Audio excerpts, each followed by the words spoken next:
He's over in the users column. He is? All right. This is Monday's Google Hangout chat of Lock and Load, and we're going to find out what's going to destroy the world first. Planet X, SpaceX, or hey, there's Dusty. I thought he was out there making beer, or the Fed. So I happen to be drinking a Castaway IPA. It's not too hoppy because the date on it is July 2016. So I think we have Oily Prepper out there in the external who has changed her name, who I ran into in some unknown, unremembered prepping hangout on the interwebs once. And thanks for stopping in. There's a lot. We're broadcasting on the interwebs and gunchannels.com/HVS for our text chat. It's free to join. And so let's see. I don't know who has been watching American Heroes channel and lately, but they've had a whole series on how the world ends every Sunday. And I've been watching that and Big Cats Week on Nat Geo Wild last week, which was really fun. I like watching those big cats. And we do have some gun questions and some weapon questions. So if Sean is listening, what you have to, first of all, for you only, you have to figure out what were the Russians using for optics on the rifles I showed last week. But the actual gun question for everybody else is, what is the name of the new Russian Army's pistol that they're issuing? Because they've got a new pistol. They're replacing their old one. And so tell us, I'm going to try and give away a patch. Again, one of my Gun Channels patches. I have like a bunch of them. Don't know which one. But if you can tell me the name of the new Russian handgun, you could win a Gun Channels patch. Okay. And there's also a weapons question. I'll get to that one. The weapons question is, so it's like a two-part question. What's the name of the new Russian pistol that's going to be the new service handgun for the Army? And what weapon killed a famous world leader that first brought Nostradamus international notoriety on account of he predicted it? What was the weapon that was used to kill this world leader? All right, so those are the two questions for the patch giveaway.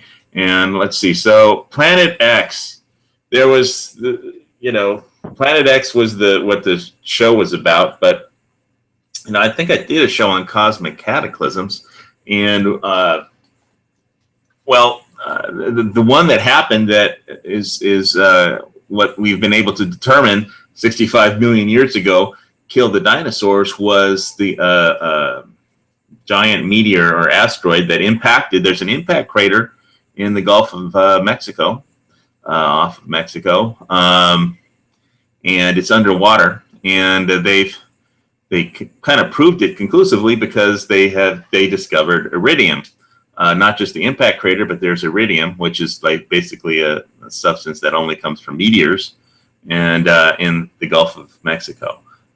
So basically this giant meteor hit the Earth about 65 million years ago in the age of the dinosaurs, when dinosaurs were the most successful, prolific life form on the planet. And when the meteor hit, it hit with a force of about 1 billion times the bomb that was dropped at Hiroshima. So 1 billion times more power. So there was a gigantic nuclear winter. A ton of debris was cast up into the air, and there was no sun. Nothing grew, so that was our first cosmic mass extinction planetary event that we know of, and it was from outer space. It came from outer space at a deadly pace, and so I guess the dinosaurs weren't into prepping, So, but hopefully we're a little more evolved, but it's the whole theory of Planet X was it's another threat from outer space. It started there's a Lowell observatory in northern Arizona with that was the observatory with the telescope that they discovered the planet Pluto with when they were looking for Planet X, which they postulated, and it's later been pretty much disproven that it was originally postulated that because of variances in the orbits of the planets Neptune and Uranus, that there must be a planet affecting these two planets, the planetary body. Pluto was not big enough, and there isn't a planetary big enough that has been discovered that could affect the orbits of these giant planets. So, but the whole theory of Planet X is that at some point in the past, a rogue planet on a very long orbit of the sun intersected with the solar system, and while the Earth was on the opposite side of the sun, that it went around the sun and went back into some really long, crazy, extended, infrequent orbit around the sun, and that the next time it comes by, the Earth might be on the same side as the planet, and that would cause all kinds of havoc. A planet to two planets, and depending on which one had the largest magnetic field, like the North Poles would repel each other, so it could cause a polar shift. And polar shifts have happened in the past naturally, but basically, if it was forced by a rogue planet coming into magnetic proximity of Earth, then it would just basically flip the planet magnetic fields, and the North Pole would become the South Pole. There would be volcanic, the crust would kind of jigger and move, and there would be volcanic eruptions and explosions because the whole crust of the planet would shift as the planet flipped over, and the North became the South, and the South became the North, and the oceans would definitely kind of jiggle around too, and there would be gigantic tidal waves of several hundred feet high. So if you were on the coast, anyway, it got really weird. There was one part of the show that had somebody who was sure that in 2003 we would have this Planet X would intersect, do another orbit around the sun. And she was prepping for this, and she ran up a $40,000 debt on her credit card. And 2003 came and went, and there was no Planet X, also known as Nibiru. But the funny thing was that she had claimed that she was getting messages from alien beings warning her about this. And there's a whole thing on the internet called Zeta Talk, but anyway, that particular time date alignment never happened. All that she did was spend $40,000 that she didn't have, which could bring us to how the Federal Reserve will destroy the planet. But let's see, FedEx, SpaceX. Oh, SpaceX launched speaking of space, outer space, SpaceX next year is going to be sending a couple of private citizens to the moon on the first moon mission. The government isn't going to be doing it. They basically paid cash up front. So this is like corporate America, getting into space and doing it at, trying to make a profit at it. So over time, I assume that right now they can recover all the costs for, and this wasn't in the show, but they can recover all the boosters, the capsules, and all the parts. It's like if you have to fly to Australia and you pay for a ticket, it would cost a lot more if they have to throw away the plane, every time. But since they can recycle all the parts of the spacecraft, they can, send people up for cheaper. And so next year, 2 people have paid pretty much in advance for a trip, around the moon. And we haven't, America, Russia, and nobody else has been going into even geosynchronous orbit. We've been just doing, just to the space station and back, with help from the Russians, I think. Anyway, to see if anybody has actually gotten the answer to that question. I don't see any typing on the gun channel side. That's frozen. We got an answer on the YouTube side.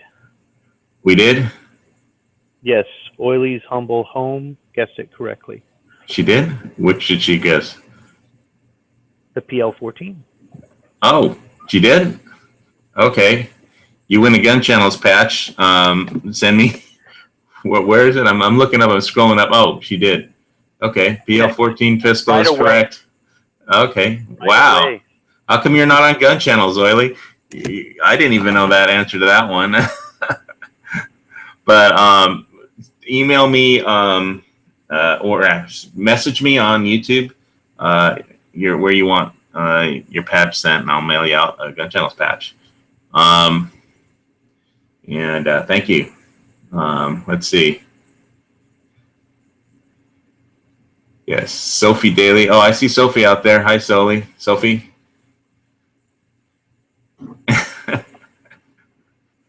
Wait, no, you can use Google and it still counts because everybody uses Google.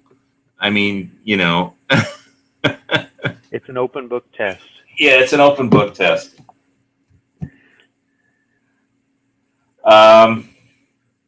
Anyway, I have to give the patch to somebody. I got all these patches, so please take our patch.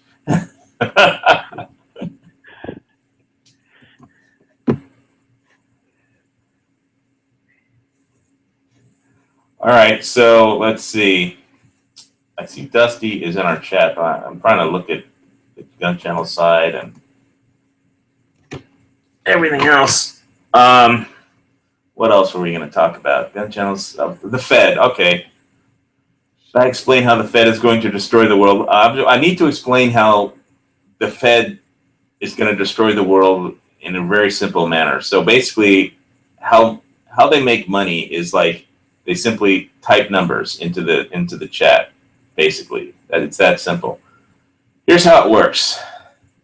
We have this thing called the Treasury, and we have this thing called the Federal Reserve, and we have a bunch of banks. So what happens is the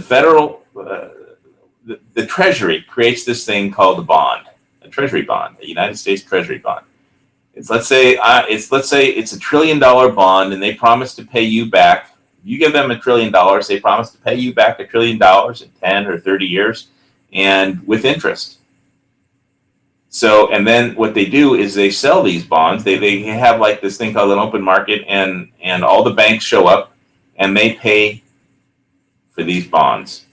And they write a check to the Treasury for $1 trillion, for like $1 trillion bond. And then they take that bond and they run over to the Federal Reserve, and then they sell the bond directly to the Federal Reserve for a profit.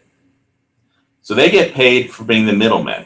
The thing is, most of all these banks, nobody knows exactly who owns the Fed, owns shares in the Fed, but the Federal Reserve is actually owned by the same people who own the banks. And the Federal Reserve pays a 6% statutory cut of their profits every year to their shareholders.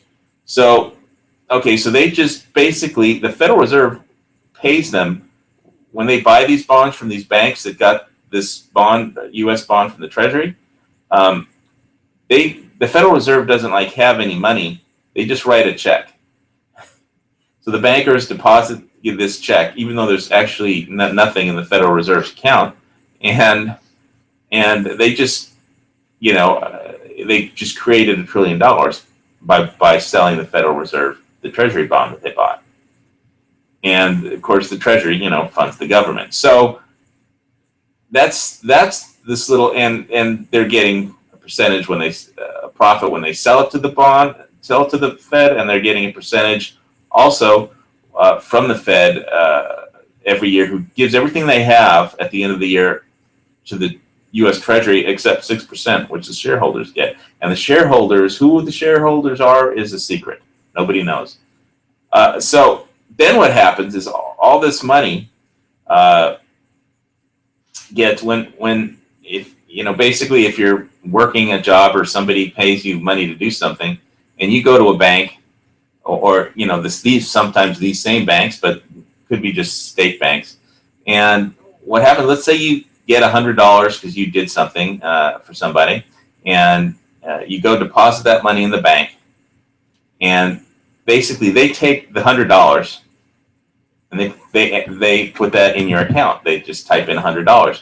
Then they actually take the money you gave them, and they will basically keep a part of it. Like, let's say they keep $10 of the $100, and then they loan out the $90 to somebody else, and they do loans for interest.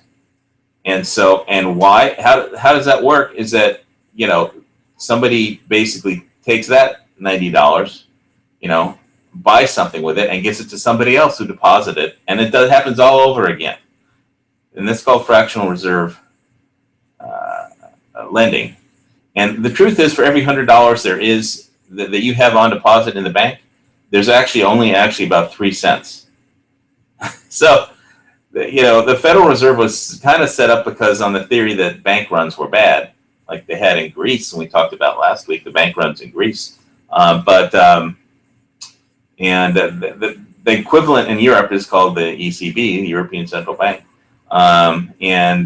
So basically, in between the Federal Reserve just giving checks to these banks out of basically an account that actually has no money in it, and so what's happening is, and when the bank takes $100 out of your account and lends it to somebody else and collects interest, and basically what they put into your account is called bank currency. They just type in, $99 because they loaned out like everything except, $1. So that's called bank currency, but it's all currency, And so, I could show you $100 bills, but what it really is, it's based on this IOU that was called the original $1 trillion bond, and then all this money gets disseminated out of the system. What happened to the Weimar Republic was that, like in Germany in World War I, in 19, we had World War I, and so people were scared, and Germany printed up all these marks. They printed up 400% more money than usual, but people were scared, so they didn't spend the money that they were given. They just stuck it under their beds because there was a war. It was a World War I. Everybody was scared shitless. They just put the money under their mattresses and saved it. And the war ended, and everybody was happy that the war was finally over, even though they lost. But so people went out and started spending all this money, and all of a sudden there was this massive hyperinflation. And this is what happened in the Weimar Republic. All the goods started costing more because all of a sudden everybody started spending more money, and so they had to start printing more money because all the prices started going up. And they had hyperinflation. And at one point, at the peak of hyperinflation, Germany was printing up 500 quadrillion marks every day.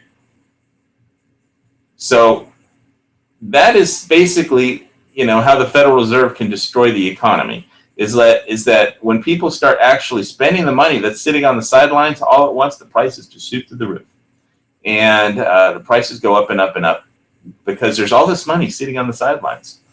So if the Dow Jones goes to 50,000 points, it won't buy any more money. So when people ask, why are you buying gold or silver? It's just a stupid metal. It doesn't have any returns. It doesn't pay an interest rate. But it's because it's real. It's because it's actually real, and they can't print it up. When they wrote the Constitution of the United States of America, it actually said that only gold and silver was money, because during the Revolution, all the states got printing presses and paper and ink, and they started printing up Continentals. Even the British were printing Continentals to hyperinflate the economy because they knew what would happen. And that's where the phrase "not worth a continental" came from, right? Something like that. An old phrase, "not worth a continental." They wanted the British money. They wanted the shillings or whatever it was. The pound sterling. Yeah, pound sterling and all that. They wanted British coins and British money and.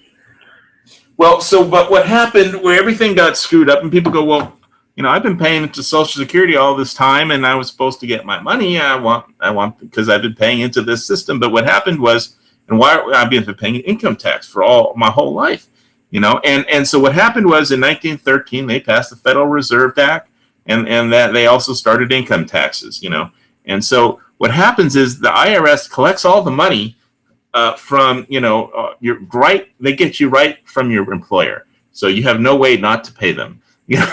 So you're paying like 50% of your income is going directly to the government, and maybe you'll get your tax money back. So the more money, but all they have to do to create more money is just type in numbers on a keyboard, literally. So when you're looking at $100 bill and then you're looking at like 100 rounds of ammo, which is worth more? Well, the ammo, because it's real, and at some point, people will figure this out, and the same thing will happen. But, and it's this, so there's a debt bomb going off, and it seems to me a lot more real. So I'm saying this because there's a State of the Union tomorrow, and Donald Trump is going to, and I had this interesting argument with G-Webs, on the lobby where I bought a gas mask on Friday night, and Dusty was there. And although he's not talking, he's probably drinking beer. I'm waiting for him to unmute himself and say something. I unmuted myself. I'm just listening. Okay. You're saying everything correct. So if we make a mistake, I'll have to jump in and correct you. But okay. Well, I'm sure I'll make mistakes. I make lots of them. I mean, if I had a dime for every mistake I made, I'd be a fucking billionaire by now. So I make lots of mistakes, but I try not to make the same ones. And so I just, so that's why I like having some satchel full of gold and silver, is because it's real and they can't just print it up. And and besides, some of the coins look pretty. I got a Canadian Predator Lynx coin, Predator Series Lynx coin. I have some a bunch of video I have to edit and throw up on my YouTube channel. So at some point, real stuff will actually be worth something. And at the height of the Weimar Panic, I mean, basically, when they're printing up 500 quadrillion marks a day in Germany, it basically, as soon as they got the marks, people wanted to buy something real with it, because they knew the hyperinflation, it would be worth like 200% less the very next day. So money was not something you wanted to hold on to. And that will be the problem, is that, if the Dow goes up to, some ridiculous level, but the buying power goes down, because they're, of all this money, people, when people stop borrowing money, the system is set up so the only way it works is if people borrow money to buy something, and everybody does that, so it's simply like if there's $1 and there's only $1 in this country, and I borrow that $1 from a bank, and I have to pay them back another $2 in a year, but there's only $1 out there, then the only way that they can create that second dollar for me to pay them back that I could get from somebody is to create it out of thin air and loan it to somebody else, who can pay me to do something so I can give them back that $2. So how it works is they have to keep increasing the debt and printing more currency all the time. It's like a house of cards, and it just keeps getting bigger and bigger and bigger and bigger. And one day the wind is gonna just blow and knock the whole fucking thing over. I don't know when,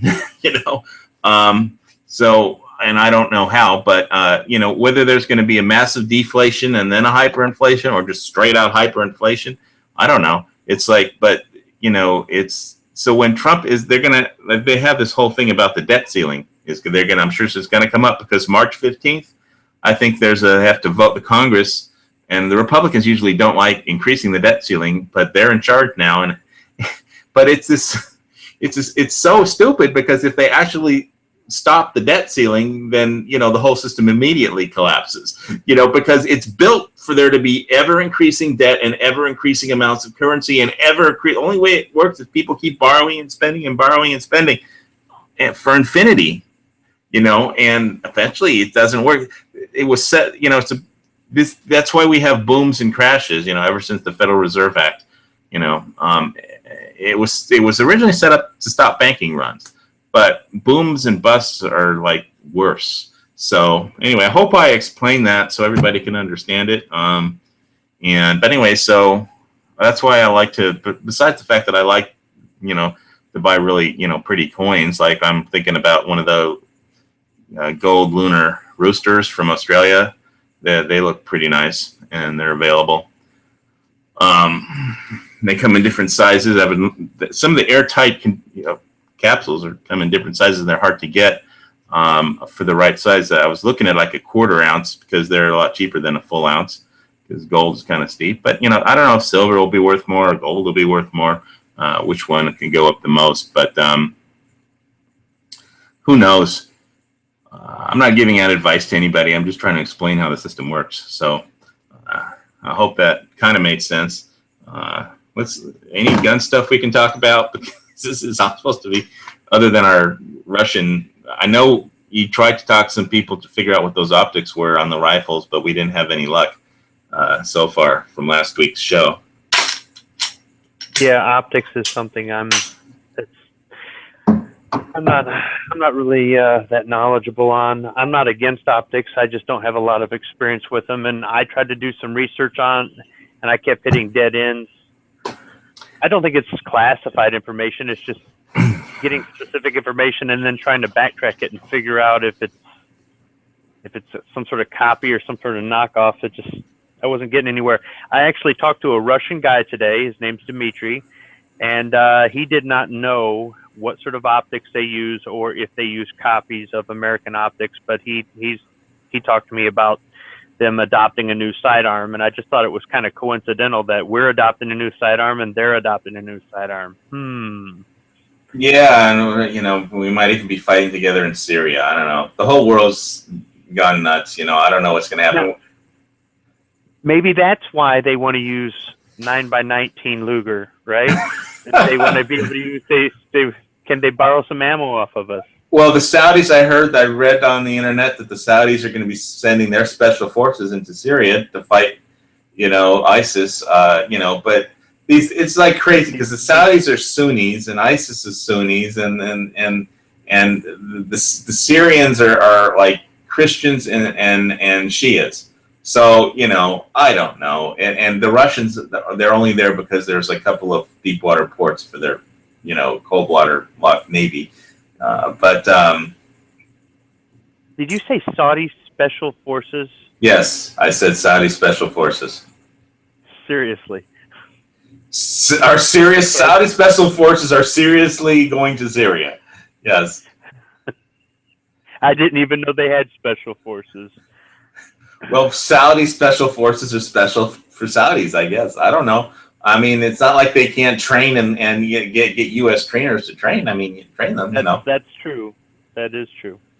They've got the money to pay them. I know there's a lot of stuff in Saudi Arabia that's going on. Besides buying a ton of F-15s and air-to-ground missiles for their war in Yemen, they spent a lot of money on American military stuff, and the whole Middle East is just absolutely crazy. That's who knows. If there's a nuclear war, it'll probably start because of Iran, and it'll start because of Iran or something in the Middle East. I hope there isn't one. I really do, because I don't want to have to use my gas mask for any nuclear stuff. Although I hope I never have to use my gas mask, but hopefully it'll just be for some riots or something over food, and the police shoot tear gas at everybody, and it'll float back then because I'm in the center of town right now through. I can just put on my gas mask and not have any problems. But so. All right, I think I discovered what else. We talked about Nostradamus, the Planet X from outer space, the polar shift, the tsunamis, and the volcanic blasts when the Earth core moves, readjusts to a polar shift. The Planet X thing does that come from more data that they're getting from things like the New Horizons space probe going out past Pluto, and they're finding out, oh, there's more crap out there than we ever thought? I don't think so. I think it's just been like this, this I don't know, kind of strange prepper community out there that has been worried about things from space, And another thing from Planet X would be, even if the planet misses us and we're not in the gravitational well, there could be a whole array of space meteor debris behind the planet, trailing the planet, that just intersects with the Earth, and we just get bombarded with meteors, from that. But there was a whole big thing about people were preparing for the Jupiter effect, if all the planets aligned, but that would cause the sun to do something, but the sun's too big for the planets to matter to it. So that never happened either. There was a book about it called The Jupiter Effect, but that never happened. But it's an interesting show, and just because I do general prepping, it's like, okay, if a 400-foot tsunami, hits us, I mean, well, that's high enough to wipe out my condo completely. But, if the whole Earth, has to readjust, or the North Pole, there's a polar shift, but so I'd have to did they talk about the theory of a star being out there that could pass close enough to the Oort cloud to its gravitational pull would actually throw more debris towards the inner planets, and there'd be a lot more comets headed this way? And I can't remember, somebody has dubbed it Nemesis, like it's the sun's sister star, but it's out there and we can't see it, or it's a rogue star and it has no planetary system it's traveling through. Well, there's been that rogue black holes. There was a show about that one a while ago, rogue black holes. But that would have enough gravitational power but that would be like, just there wouldn't be any way to prep for that. It would just you could rip the whole atmosphere off because of the intense gravity pull of a rogue star, and quantum, if the whole planet Earth reached quantum singularity, then obviously, nobody would survive. But or if the Earth fell into the sun, got knocked out of its orbit, nobody would survive. But there's things you can't prep for, I guess. But there's it's just impossible. So just general prepping is what I do, and prepping for economic problems and, basic, civil unrest and stuff like that, is what I do. And, I think I'm about, not counting the height of, I'm on the third floor, the hill overlooking the ocean that I am is about, I don't know, 200 feet above sea level. I'm just like one street up from the beach. So I don't know. If there was a 400-foot wave, I'd have to just get in the car and start going uphill, which in such a situation, I assume all the roads would be jammed, pretty bad. So, and try and bug out to a friend's house or something higher up, but or camp out or bug out somewhere uphill. So I think people were just trying to find places to live that were safe from, oceanic tsunamis and not on a fault line So yeah, I like Hawaii, the Big Island. It's got a lot of nice features about it, and it's also not. I don't think the Big Island would be a nuclear target. Would not be a nuclear target. But anyway, I might look at the chat.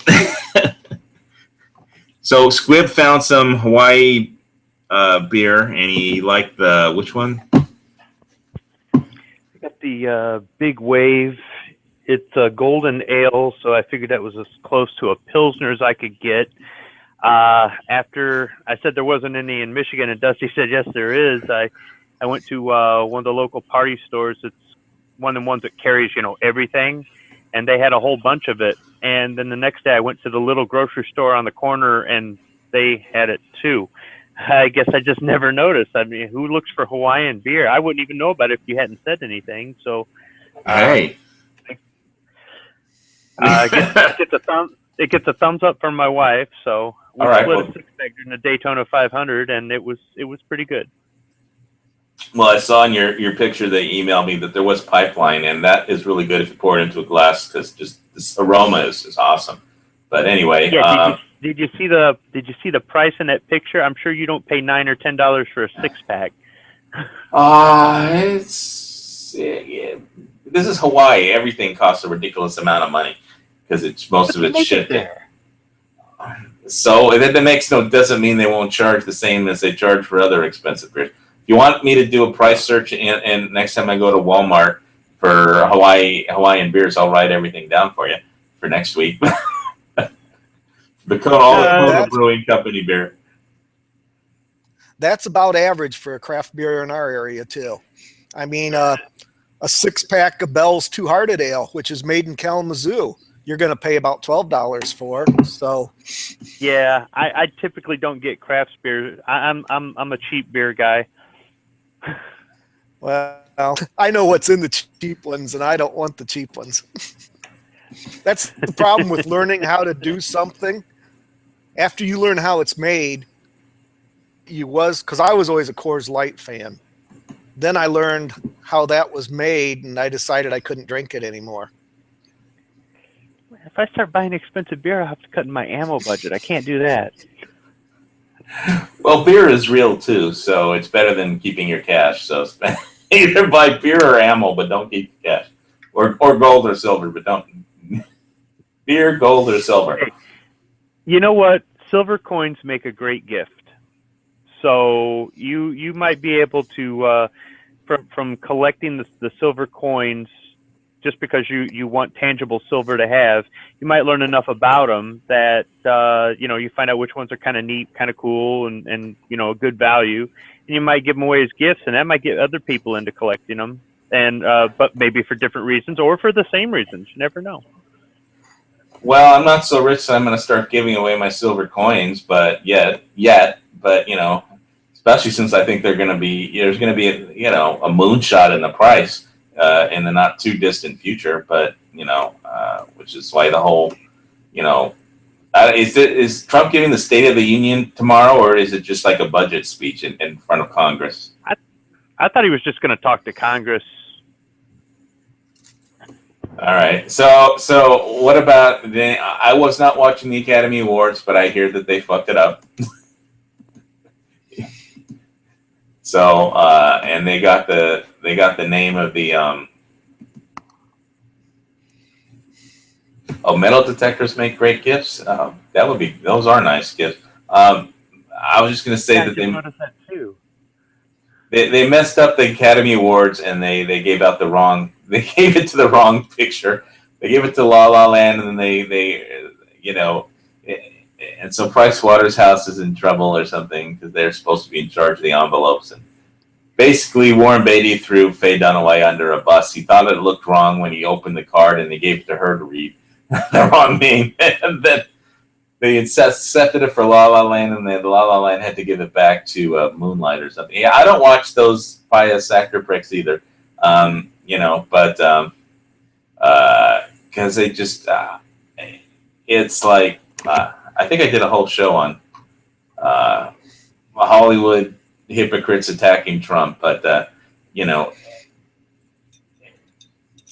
it's like they're standing up and applauding every time any comedian insults the president, because that's what everybody else does. And if they don't run, it's like group herd mentality. That if somebody doesn't stand up and applaud when the comedian insults Donald Trump, then maybe they won't get signed to their next $20 million contract for their next film.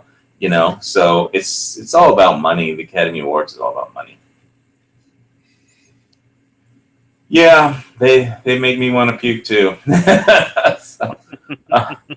Are we going to talk about the passing of Bill? But talking about actors that we like, what about Bill Paxton passed? He was famous for our one of my favorite movies, Aliens. He played Hicks in Aliens, with all those great lines, like all those great prepper lines, like it's just game over. Game over. What are we going to do now? That was So he was. I don't know. He wasn't that old. 61. 61. Jeez. 61. He's not that much older than I was. I am now. So he wasn't that older than I was when I almost died. So yeah. But that was a great movie, and he was a good actor, and I watched some of that stuff. I still like watching the drop scene from the Aliens, where he played Hicks in Aliens, and he's done a lot of other movies too. Yeah. When they started Matt's chat tonight, they did an opening where everybody was talking about different movies he was in and whatnot, and somebody brought up one, and I totally had forgotten he was in Apollo 13, and I thought that was a good movie. And somebody in the that was one of my favorite. The History Channel. I was watching one of the History Channels was saying that line from Apollo 13, Houston, we've got a problem, wasn't actually what they said. So I didn't. He said, Houston, we've had a problem, but they changed it for the movie to dramatize it. So, yeah. Which that one had an ending.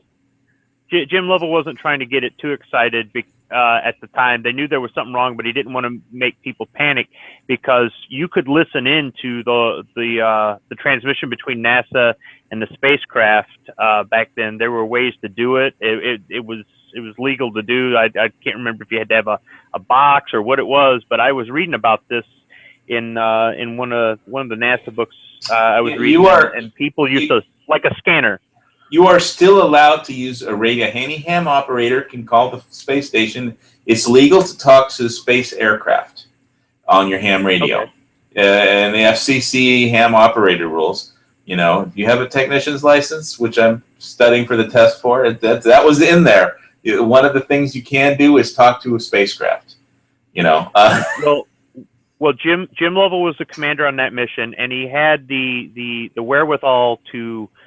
He wanted to convey to the ground that there was a problem, but they didn't know what it was, and he didn't want to jump to conclusions. So he didn't want to make it sound like they were panicking or anything else like that, because he knew other people were listening in. And I thought he handled himself well, and I thought the movie did a pretty good job of dramatizing it. And I mean, some of the historical accuracy in it I thought was pretty good. I mean, they replicated the spacesuits and everything and whatnot, but Bill Paxton did a good job. I remember the chat. I'm sorry, go ahead. Just say what I remembered was the feeling of going around the dark side of the moon. I know how that feels. I kind of know how that felt. I know how that felt just running my business, because I had like those times when I started my business and there was like tumbleweeds for a while, before people started showing up with lots of money. And I just know how it felt, but they created that feeling very well on the dark side of the moon. But I suppose if Hillary would have won the election, we could have said gun channels, we have a problem. Yeah. Another one that Bill Paxton was in, somebody brought up in the text chat, was he was in the recent one, the Hatfields and McCoys, that series, and he was in that, and he did pretty good there. So. And he was in, wasn't he in? Was he in Wyatt Earp, one of the Wyatt Earp ones? Yeah. He was in Tombstone. Tombstone, yeah. He played one of the Earp brothers. Yeah. Yep. Was it Morgan? He might have played Morgan, I think. One that got shot in the back, or. Yeah, but Hicks, that was just such a fucking awesome. Well, the Colonial Space Marines. That was just like the most awesome thing ever of that movie. And it's just like he said, it was the gift that keeps on giving about aliens. So. I guess he must be getting royalty checks his family will probably get royalty checks from that, God bless them. Hope they get through this. Losing a family member really sucks. So, all right, well, let's try and be positive. Although we're enough doom and gloom in the end of the world and people dying, we still have a lot to live for. Maybe somebody could come up besides good beer. Did you make it shooting this weekend like you'd planned?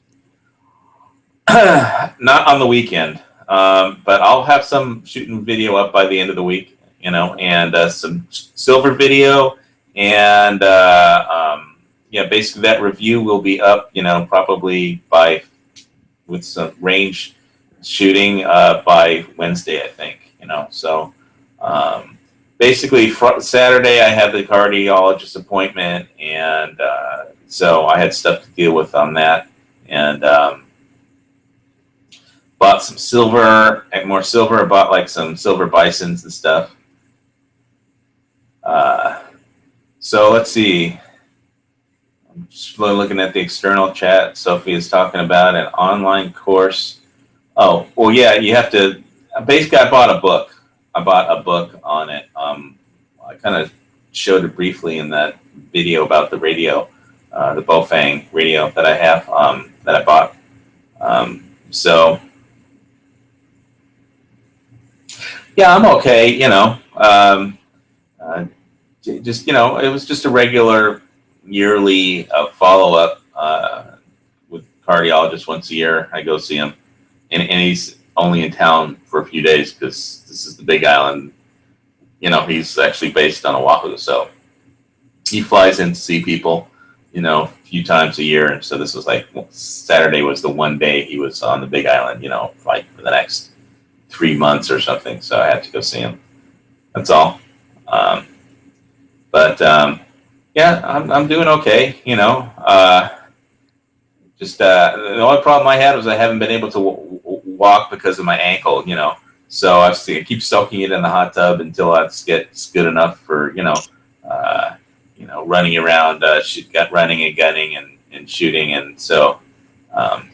Yeah, it was just, he just came and listened to my heart, said, okay, you're good. That's it. We had to talk about a few things and checked what medications I was taking and how much and stuff, and it's like, okay, see you next year. And that's about it.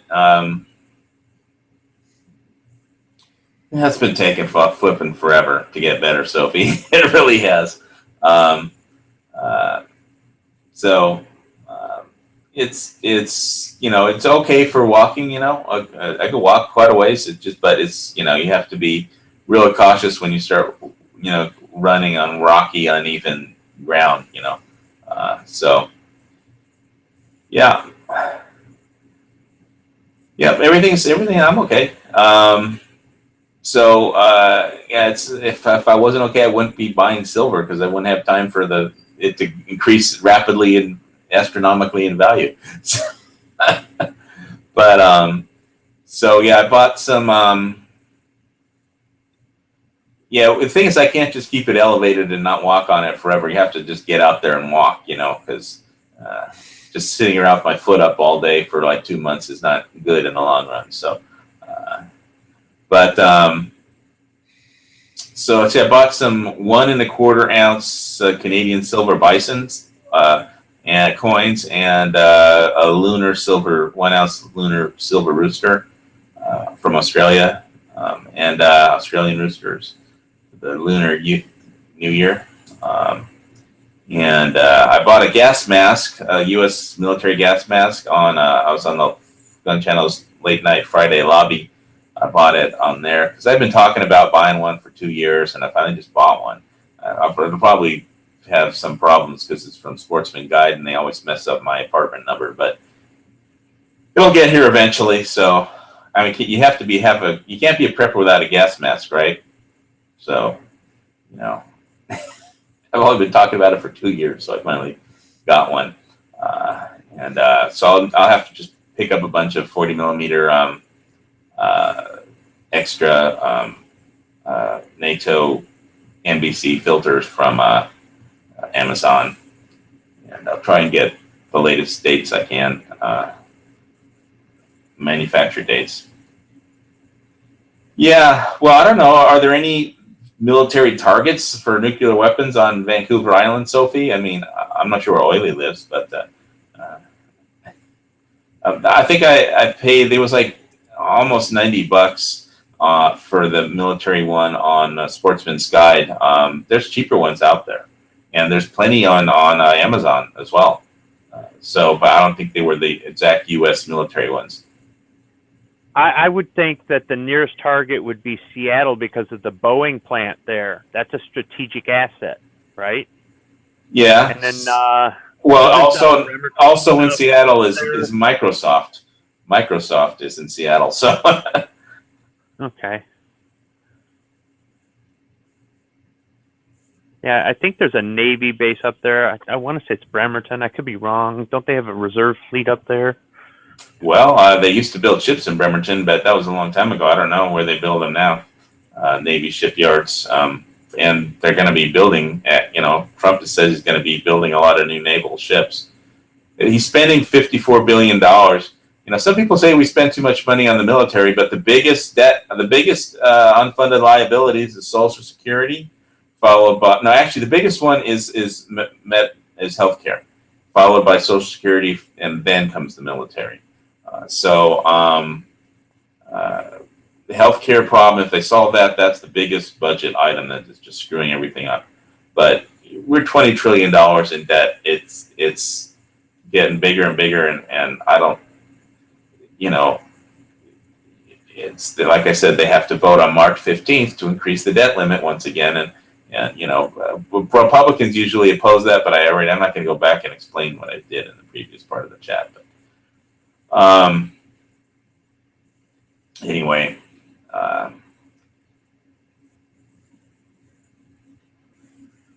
I don't think did Russia have a sub go down? Because I thought that whole iodine 131 turned out to be a Norwegian gas pipeline. That's the substance that they use to test the gas lines, and it has a half-life of 8 days. And Canada has a navy, but I think the 131 iodine. I'm going to Google it. Yeah. Oh, you're going to Google the Canadian Navy? All right. I was just buying coins because I like their coins. But anyway, I think it was Stat Oil had basically was testing their oil pipeline, their natural gas pipelines with iodine 131. And so I guess there must be a leak somewhere. Oh, the East Coast. I thought there was a Russian spy ship off the East Coast. That's what that was. I didn't know it was a sub. So if there was a Russian sub, it had to be running on the surface. Well, I like the I got the Bison. I got 3 of those 1 1/4 ounce silver Bison coins, and I like the Predator series. I got 2 of the 1 ounce Lynx coins because I've been watching Big Cat Week and last week on Nat Geo Wild, and had a lot of good stuff.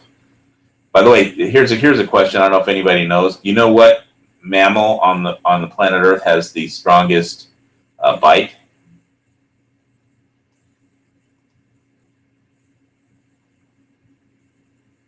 Dead silence. Nobody knows. Okay. I'll give everybody a moment to Google it.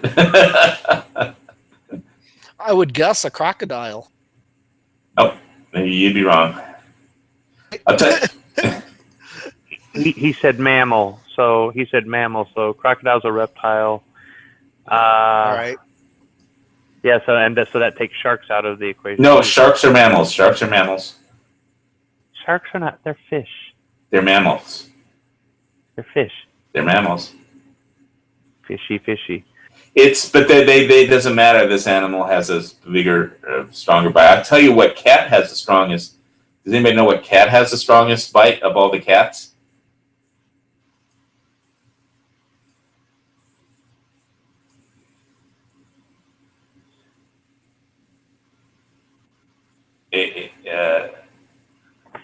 I'm gonna guess it's gonna have to be the tiger, right? No. But yeah, well, I was going to bring up the tiger, but that's not the reason. I was going to bring it up because you asked me about karambits, I think, last week, and why I like karambits is because they're basically a tiger's claw. Now, the cat with the strongest bite is the jaguar. But the animal with the strongest bite is neither a shark, nor dog, nor cat.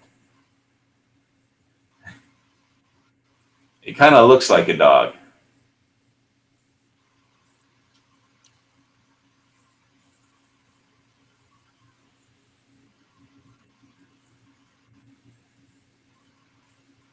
Should I just spill the beans? I don't know. I just read Wikipedia on the Canadian Navy, and all I saw was Poco Ghibli. So I'm out. I'm lost. What's Poco Ghibli? Well, it's kind of incoherent speech. Okay, Oily got In it. this case, I was reading it. Oily got it right. Okay, it's the hyena. 21,000 pounds of pressure from a hyena bite. So you don't want to mess with a hyena. But most cats, all the lions, they will not mess with hyenas if they can avoid it. Yeah, 21,000 pounds per square inch from a hyena's bite. It's because one of their muscles in their mouth or something is just super strong. I would have never guessed that. They're also one of the fastest, aren't they? Well, I mean, the jaguar is the fastest. The cheetah is the fastest, but 0 to 60 in 3 seconds. But the jaguar has the strongest bite, and they're in the rainforest of South America. Boy, I saw something really sad on the Big Cat Week when they had something on jaguars, because there's this one jaguar mother that had basically had two pups, two of her cubs that she had. I guess must have been some predator that she was trying to protect her cubs from, because she swam across this gigantic river and took one of its pups, put it up in a tree, and swam back across the river, got the other cubs, brought the cub, and basically the tree was basically in the backyard of this family's home, in a city. So, but it had swam from the wild part of Brazil to like a city, across the river to a city, and gone up in a tree, and then the family called the police, who called the animal rescue people, and they tried to just dart and to anesthetize the jaguar so they could the mother, so they could move it safely somewhere to a reserve or something, and but she was so tired from carrying both of her cubs across the river that she couldn't take it. The drug they used to anesthetize her, they couldn't revive her, so she died. And they had two cubs that they had to try and raise. And so the happy ending of the story was that they were two sisters, the little cubs, her offspring, were they grew up in captivity, but they created a special enclosure in the jungle for them, and they basically reintroduced them to the wild, which had never been done before. But they had to. It was difficult because their mother wasn't there to, teach them how to, hunt or be cats. So they basically, took care of them, but reintroducing. I don't know. Sophie wants to know what Poco Ghibli is with.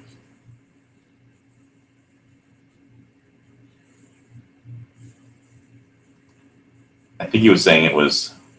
I don't know if Squib's still there. I think he was saying it was gibberish. Yeah, it's more or less gibberish. It seems to be a term that everybody's using on gun sites lately. And I'm not sure if G-Web started it or who started it, but Okay. So is there been anything happening on gun channels this week? You were talking about the what were you talking about in before the chat? You're talking about Matt and Yankee talking about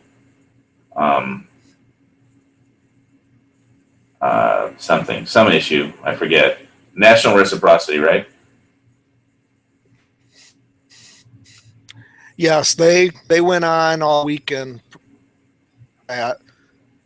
And I'm not sure if a total agreement had been made, but I don't think Canada has a carrier, but China does. oh, let's not get into Chinese aircraft carriers again. They have China moved one of our aircraft carriers to China. Well, no, we did. Moved into the South China Sea. China could say that the South China Sea is China, but if the Seventh Fleet says it's not, then it's not. So I don't think that, I mean, if somebody launches a missile at or a torpedo at if the Chinese and the Americans start shooting at each other, then that will definitely have an impact on the stock market and the economy pronto. But so far, all we did is send an aircraft carrier there and the Carl Vincennes. But it was to make a point, wasn't it? I mean, that's what I heard, is we were trying to make a statement to China. You mean a little saber rattling? Yes. Yeah, he was trying to. Somebody said it was like trying to throw a brushback pitch in baseball. Trying to brush the batter off the plate by throwing it inside too really close without actually hitting him. But when people do that kind of thing, it can get you're in a combat zone almost, or it's not a combat zone, but it could be. If somebody makes a mistake.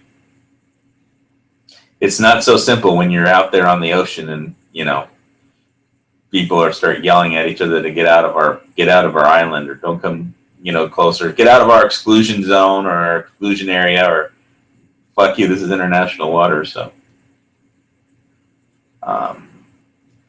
Canada has they send a ship to the RIMPAC every other year. The RIMPAC is every other year, Rim of the Pacific exercises. And let's see. I don't know what else is happening around. I think we have some high surf in Hawaii. It was really not a blue sky day. It was really cloudy. I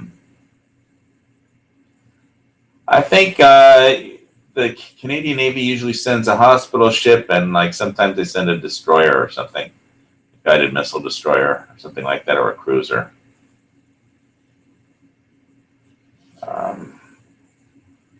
I could look on the Navy RIMPAC website and find out, but I don't want to crash the chat by putting up too many pages on my browser.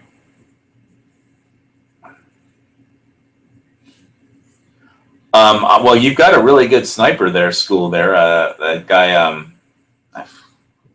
he used to have the longest world record, longest sniper shot. That's right. It was Canadian using American ammunition. Let me see. I know I bookmarked his page because he has a website for his business. Rob Furlong, I think, something like that. Jeez, I know I've got his. I have 10 billion. It was an impossible shot, especially because of the wind shifting back and forth. But he made it, not on the first try, but he made it. So I can't see anybody replicating that under those conditions. Yeah, but what was funny about that shot was because a 50 caliber round goes off right by the guy he was shooting at, and the guy just looks around, raises his hand in the air, and keeps walking. Didn't occur to him to duck because somebody was shooting at him, and he just ignored it and kept on walking. So after a few shots, he finally zeroed it in. But it helps if your enemy is stupid. But here it is: Rob Furlong's Marksmanship Academy. Your connection is not secure. It's robfurlong.com. The owner of robfurlong.com has configured their website improperly. To protect your information from being stolen, Firefox is not connected to this website. Jesus, thanks for making. Got him. It's like, I don't know. This goes under the same connecting. Okay, so I wanted to, before we run out of topics and stuff to talk about, what the fuck has happened with I haven't seen Ron Swanson on in quite some time on Fox Company Prepping, so I don't know if somebody came up from the deep web or the UK arrested all leather workers or something. or they're hoarding leather workers in Scotland. But I haven't seen him doing any live chats. The last time I saw him do a video, he said his tooth, he had a bad tooth, and I think he had to have a tooth pulled or something. But other than that, I haven't seen anything from him lately. So somebody's got to start sending him some emails or messages or something to find out if he's okay, or the dark web people got to him. Yeah, I have a lot of Canada Crown Royal. That's what I have. I like buying Crown Royal for adding to my alcoholic preps. Preps for alcoholics. Anyway, so what else? Did we talk about anything else? Wait, Sophie says we make shit whiskey. Okay, yeah, I already said I drink cheap beer, so why wouldn't I drink shit whiskey? Wait, I like Crown Royal. What's wrong with Crown Royal? The Canadian whiskey I drink's cheaper than Crown Royal. Yeah, Canadian Club. I mean, it's okay. Okay, I'll try and pick out a cool Gun Channels patch to send you. Thank you, Oily. Windsor Canadian. Never heard of that one. Yeah, it's not that expensive. Okay, yeah. Well, if I had a bunker, I'd let you. I'd save a space for you.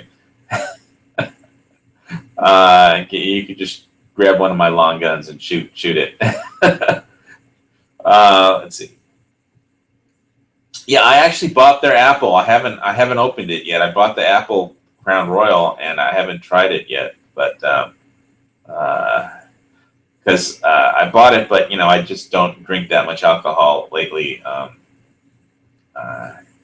Yeah, no problem, Sophie. Anytime. I don't have a bunker yet, though, so I'm trying to work on that. It's a little hard to dig through all that volcanic rock. Well, yeah, there are lava tunnels. You can buy property with lava tunnels already on them, and then it's just a question of building putting some bars into the entrance.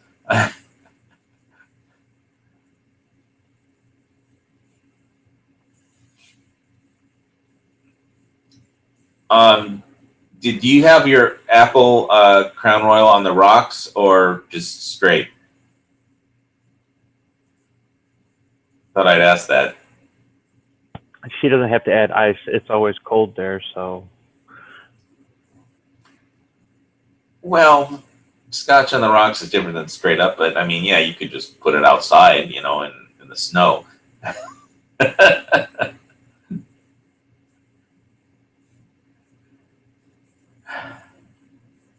Straight, okay. When I do open it, I'll try it straight, see how it is.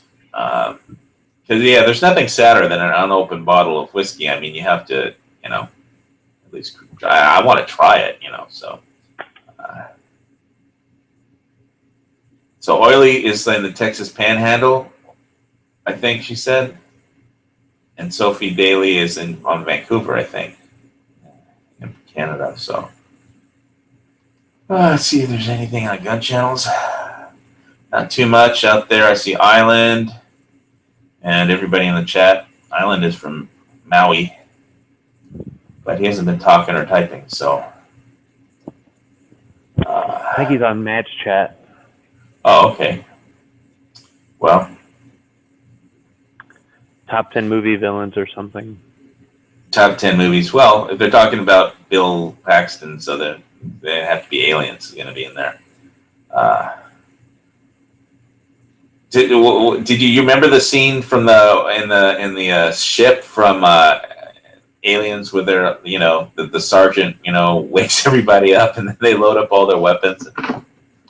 What the hell was that gigantic gun? I remember what she was shooting. Some kind of gigantic the Latina girl.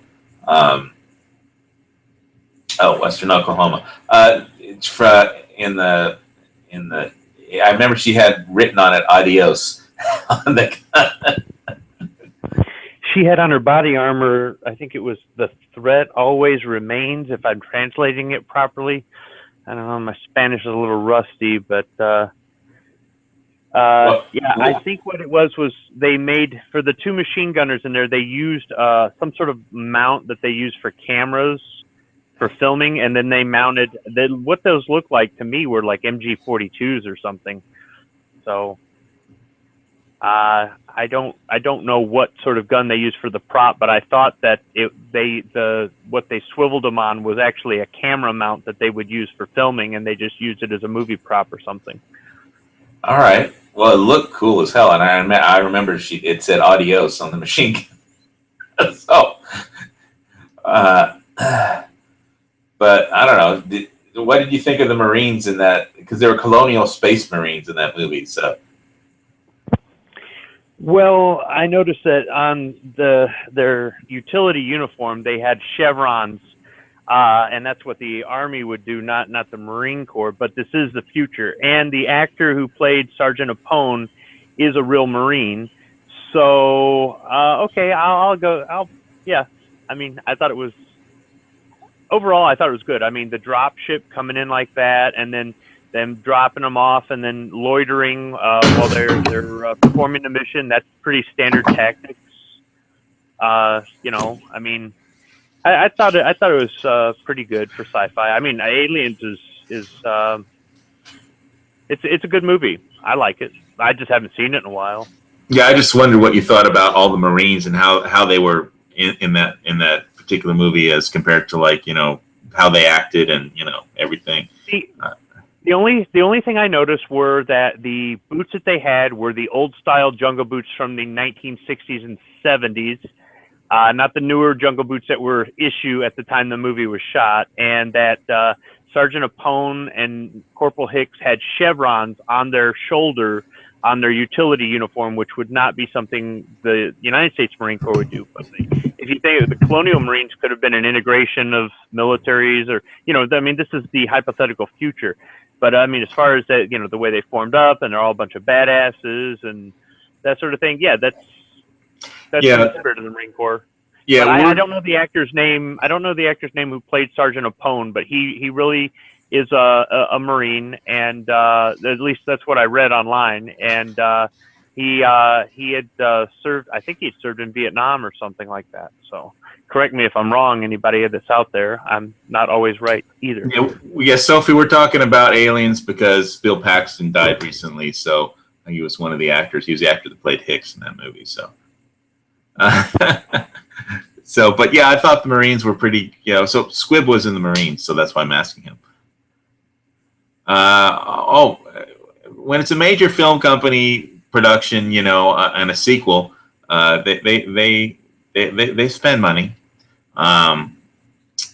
Because I think Aliens was a movie that back then sequels weren't guaranteed of, you know, success, and this one made more than the original. So, yeah, the original was more like a horror film, and the second was more sci-fi. Yeah, it was a great. I love that movie though, but it definitely had that Vietnam feel though, because, you know.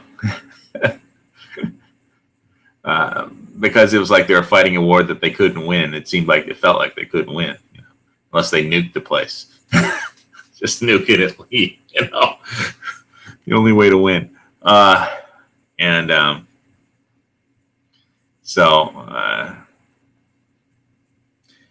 It had a Vietnam feel to it. The whole military situation, you know, it was like a no-win situation. So so the chevrons are Army. So where do the Marines wear their rank, if not on their arms? On utilities or camis or BDUs, you would wear your chevron on your collar, but in combat you would take them off. On a service uniform or a dress uniform, that sort of thing, you'd wear it on your shoulder.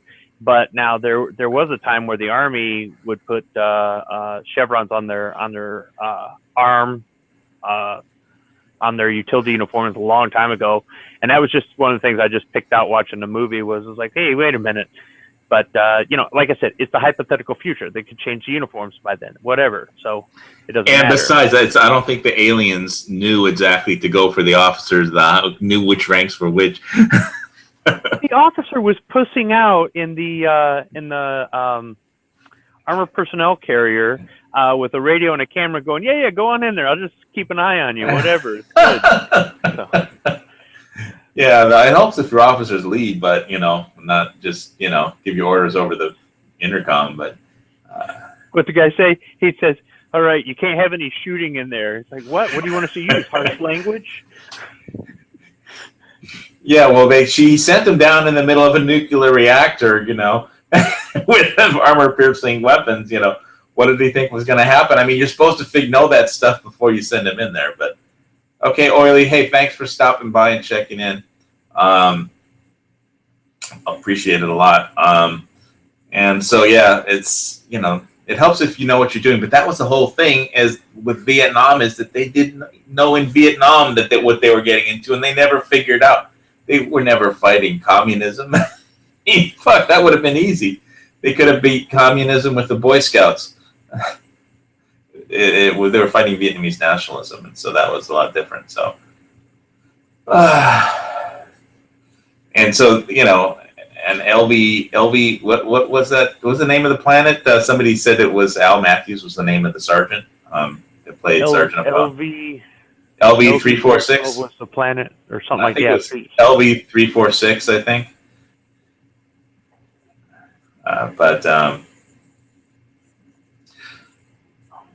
So has Sophie, have you been working on your herbalism at all or other things? Or just partying in Vancouver in general? I'll wait for the delay for the answer. But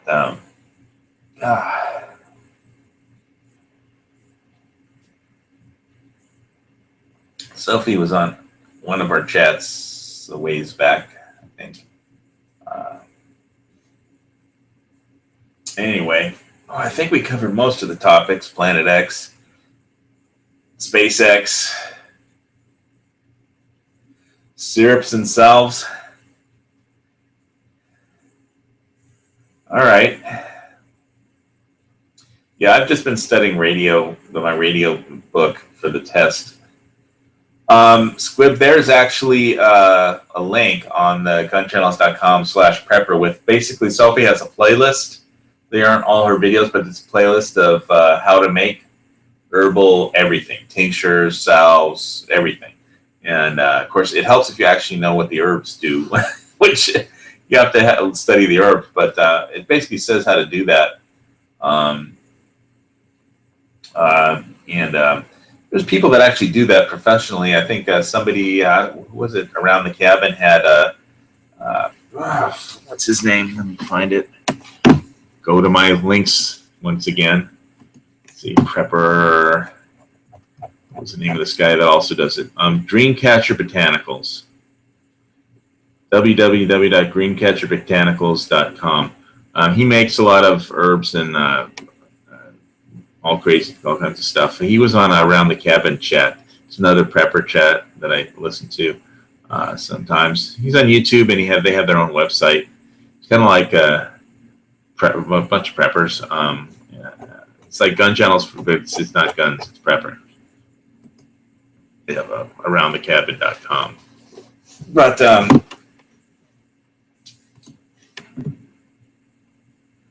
I think he does have a YouTube channel, but if you're talking about green, I got to go find the link again. As you asked, I'm bouncing around between chats. Let's see. Campfire chat aroundthecabin.com/campfire. Around the cabin, www.aroundthecabin.com is the basic site. But the DreamCatcherBotanicals.com, www.DreamCatcherBotanicals.com. He has a website, and he just sells what he makes on there. He was on a chat, and he seemed to be really good. I don't know if you sell the stuff that you make, Sophie, but that's what he's into. But I did put the link on gunchannels.com/prepper to Sophie Daly's list from her YouTube page. She put together just a playlist of how to make tinctures and stuff from herbs. But you kind of need to know what the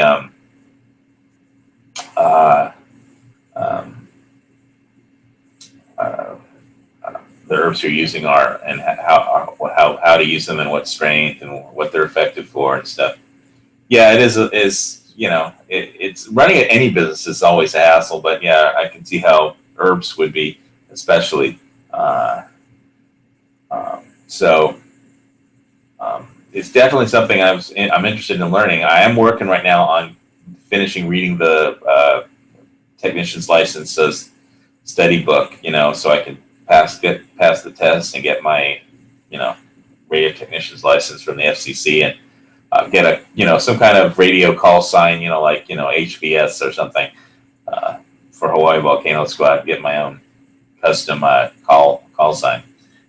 But so I've just been reading the book, a little bit every day. Yeah, being able to improvise counts a lot. And so obviously there's some situations you cannot prepare for, Planet X would be one, but I think the economy is a foreseeable one, but, like every kind of prepping, it takes work,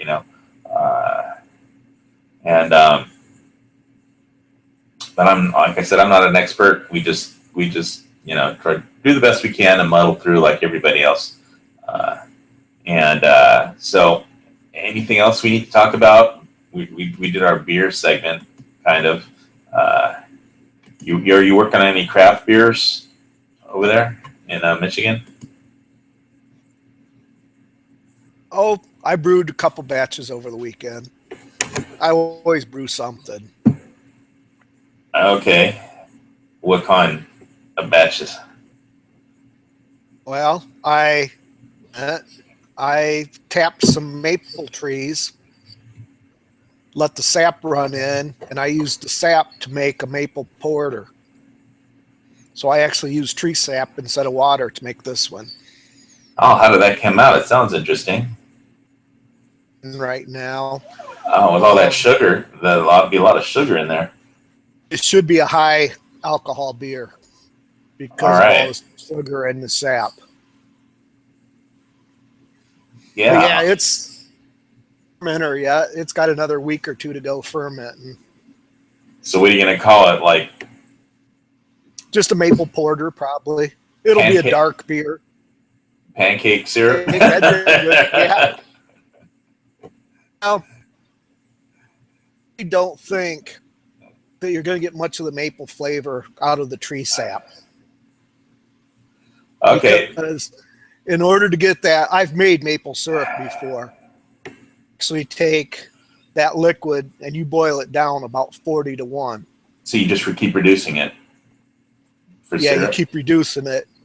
And that's what gives the boiling and the cooking for hours is what gives it that caramelized flavor. You know what I saw at Target when I went shopping the other day? I saw powdered peanut butter. And I thought, wow, that looks like a really awesome prepper item, but it probably tastes like shit. I don't know if anybody's ever tried it, but I saw it in the store. I looked at it, I thought about it, and I was like, never mind. I already got regular peanut butter, Now, actually, that's a big item in brewing beer. Peanut butter? Powdered peanut butter, because regular peanut butter has too much oil in it. Will not ferment and make the beer come out right. You'll have an oily, slimy beer. Okay, so powdered peanut butter you can make beer with. Okay. Input that peanut. I have a recipe for a peanut butter stout that I make. And I have bought powdered peanut butter before to input that peanut butter taste in that stout. Have you ever tried to use it as peanut butter, though? It didn't sound good to me. I'm picky. I want regular peanut butter. But yes, for prepping, it probably would be okay. But I'm sure it's not going to taste like the real thing. Yeah, I'll just stick to like canned beans or something like that. Grillers or something. Bush's beans is pretty good. So, all right. I think we covered almost everything that we needed to cover. Does anybody want to do any shout outs before we wrap this week's Lock and Load up?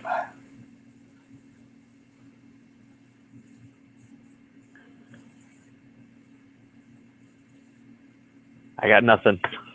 Nothing? Okay. Is anybody actually doing any videos? I've got some videos coming out this week. Some range videos on at the tail end of my review of the my day hike mission bag, the mule, the Camelback mule bag, and so I'll probably that should be out by Wednesday, I think. And some silver coins, and I don't know what else. There'll be some more videos coming out this week because I think it's been a month since I put out any content besides Google Hangout chats on Mondays because I blame my bad ankle from when I tripped down the stairs. So, but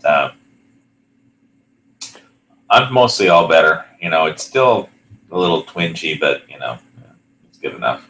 So, all right, we'll wrap this week up, and I'll give a shout out to Kona Brewing Company, the Big Wave beer. Okay. I should do that. I've got an alohabeer.com review coming up on a red ale that should be out this week, and we also have to find out where in the world is Ron Swanson and Fox Company Prepping, because they have completely disappeared. So we need to figure out if he's been kidnapped by the Illuminati or